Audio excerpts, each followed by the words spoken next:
Hi everyone. In this week's parasha we learn about the mitzvah of Hakel, which is where the entire Jewish people would gather in Jerusalem once every 7 years to hear the Torah being read out by the king. Now the mitzvah of Hakel is that the men, the women and even the small children have to hear the Torah being read out. Okay, now let's set the scene. Everyone's there in Jerusalem. The men, the women, thousands of people gathered together listening to the king reading the Sefer Torah. Everyone's listening. And the kids? They're probably in the corner mucking about. They're probably being shushed constantly. Everyone's like, oh, can they be quiet, please?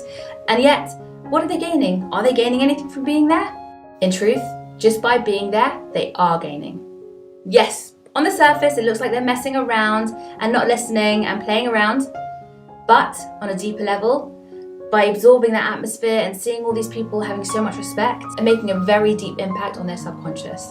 We may not realize just how much the young people around us are impacted by our actions. Our children, our little brothers and little sisters, how much when we do something, even if on the surface they're not actually watching, deep down, they're probably absorbing everything that we're doing. Your morals, your values, the way you act, they're picking that up.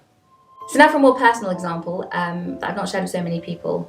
It was May 2020 and the whole world had gone upside down. Everything was crazy and, lockdown was very intense. And for me personally, I was dealing with gift phone calls from 8 a.m. till 11 p.m. from those that were vulnerable, that needed help with shopping and other things, and just befriending and people on the phone in tears constantly and trying to help them with the amazing volunteer network that we had. So now obviously because of all of this, I wasn't able to spend as much time with my children as I would have liked to.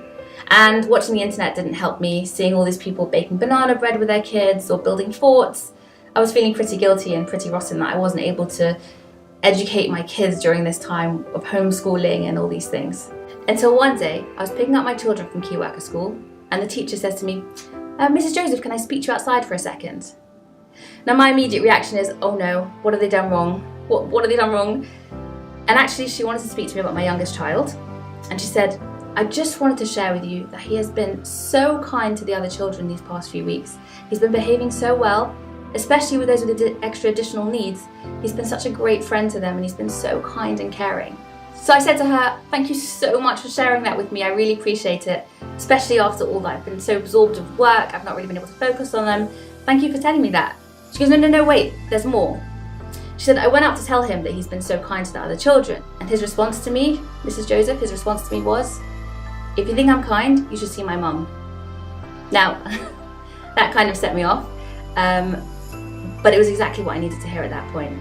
My son then started listening to the teacher all the different things that had been happening at Gift that I had no idea that he knew.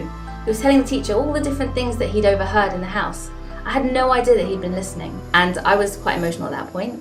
And the teacher just turned to me and said, Mrs. Joseph, if you think your kids aren't listening, they really are. And if you think you've not been a good parent these past few months, you have been just by doing what you're doing. Be great, be a giver, and remember, we're always being watched. Shabbat Shalom.